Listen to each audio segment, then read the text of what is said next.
Paris Fashion Week isn't just about beautiful clothes. It can also be deeply political. For this year's ready-to-wear shows for autumn-winter 2017-2018, the French capital is embracing multiculturalism and feminism.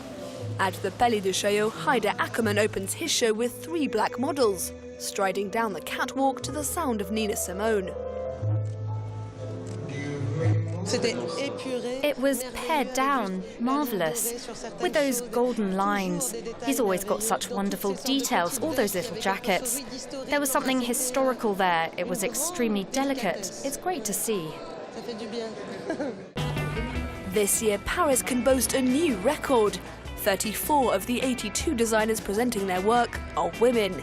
At Dior, Maria Grazia Chiuri opens her show with the famously androgynous model Ruth Bell. She actually wants to talk to me and have my opinion, so it actually feels like I'm working with her and not for her, which is great. In this collection full of block colours, Maria Grazia Chiuri reinvents a classic Dior trope, whereby blue is the new black. The blue is very close also with the idea of a uniform, and denim is the best uniform. So I decided to mix this element between heritage and contemporary way for create something that you hope that like the new generation. Blue appears in both the more classic looks and in sportswear, a colour typically associated with work, adapted for play. I thought it was beautiful. And you know, I'm a girl from New York, and a girl from New York loves blue, and a girl from New York loves jeans, and all the way they did the different styles of jeans and the jumpers and the jumpsuits, I was kind of in heaven. Among the models, a rising star. She's just 15 years old and is a Boston native. When Imari Karanja isn't drawing, she's learning Chinese. This is her first Paris Fashion Week.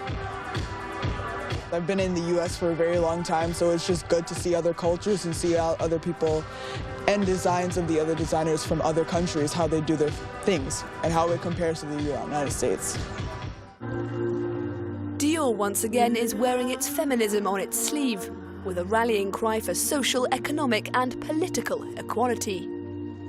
Dior has definitely taken a position. I think men are also feminists. At least enlightened men, men with open minds, support feminism. So yes, that definition of feminism absolutely strikes a chord with me. Paris Fashion Week has a long history of welcoming foreign designers. Sakai is a label created by Japanese designer Shitozu Abe in Tokyo in 1999. Among his fans, the daughter of Hane Moro, the first Asian designer to embrace the haute couture label in the 1970s. It just has power, and it just shows they wear Sakai. I can feel the strength of the woman, the strong power of woman, you know. So, yeah. Thank you very much. You. Thank you, really, thank you. At the Palais de Tokyo, Delphine Delafont imagines a wake. One of her best friends, journalist Augustin Trapenard, plays the role of the dead man. The collection Delafont Second is called Desperadas Punk. We're a team of women, all of the same generation. We're modern activists and we like to show that in our work. So yes, we offer up visions of strong women. They're women who resemble us. At Paris's Academy of Fine Art, Julie de Libran, artistic director at Sonia Rickael, is inspired by artist Niki de Saint-Phal. All 3 women advocating nothing short of a feminist revolution.